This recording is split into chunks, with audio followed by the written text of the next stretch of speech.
Batikos ang inabot ng DTI sa mungkahin nilang kasya raw ang 500 pesos para pambili ng pang Noche Buena. Ang tanong ng ilan, saang planeta kaya yan mapagkakasya? Nasa frontline ng balitang yan si Laila Pangilinan. Saan aabot ang 500 pesos mo sa Pasko? Sabi ng Department of Trade and Industry, kasya na yan pang Noche Buena sa maliit na pamilya.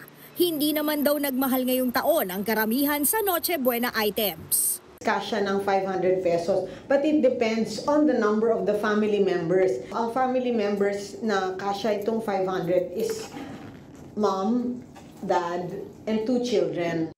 Pero teka, ano bang eksaktong mabibili sa 500? Base sa price guide ng DTI, makakabili ka ng Christmas ham, 170 pesos, pasta, 30 pesos, spaghetti sauce, 48 pesos and 50 centavos, macaroni, 40 pesos and 95 cents, mayonnaise, 55 pesos, cheese, 56 pesos and 50 cents, fruit cocktail, 61 pesos and 75 centavos, all-purpose cream, 36 pesos and 50 cents, 10 pandesal, 20 pesos and 75 cents. Ang total, 526 pesos and 95 cents. Lagpas yan sa budget.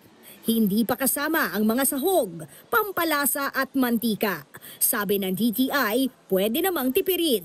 Pero para sa ilan, ibang kwento yan. Kasya lang daw yan kung magta-time travel ka. Ayon kay Akbayan Party List Representative Percy Sendanaya. Tanong naman ni Congressman Terry Ridon, sa anong planeta kaya kasya ang 500 pesos na Noche Buena?